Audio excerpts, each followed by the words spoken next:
bueno, de folk americano vamos a folk gallego, unha canción que moitos pensan que é de Cucho Boedo, non é verdad. É unha das primeiras poesías que escribiu sendo estudiante, que me corrixa algún maestro que están presentes, se me equivoco, Curros Enrique. De feito, o que lle cambiaron é a primeira frase. Non era unha noite na ira do Príncipe, era no xardín, pero bueno, dedicada a un dos seus primeiros amores. Unha noite na ira do Príncipe.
poucas nas que participou un músico galego do libreto, unha zarzuela do libreto de Enrique Arroyo, de José Silva, donde Rebeliano Soutuyo formou parte dos dous músicos que a compuxeron. La leyenda del beso. A maioría de ustedes conocen conócela por Hai amor de hombre.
composta de emigración, e creo que a todos os emigrantes, sobre todo os que estuveron na zona de América, sei que aquí no noso ayuntamiento hai moitos trailles grandes recuerdos.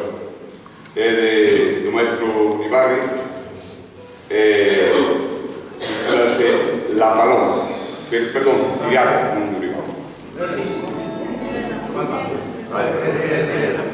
Bueno, cambiei iso o ritmo, esa vai despois. Vamos con, seguimos que gallega. Vale, outra que non se sabe moi ben de quen é, pero está claro que la escribiu. A música despois puxo ya Tuna, que é a que suele cantar, pero é de Castelao, Lela. Vale, despois imos a dos mil. Pois conmigo, por aí.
de dous argentinos, que Ariel Ramírez e Félix Luna.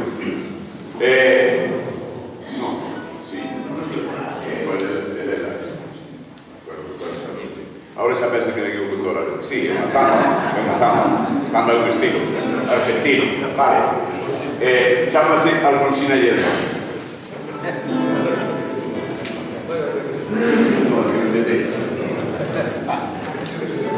Vale, vale.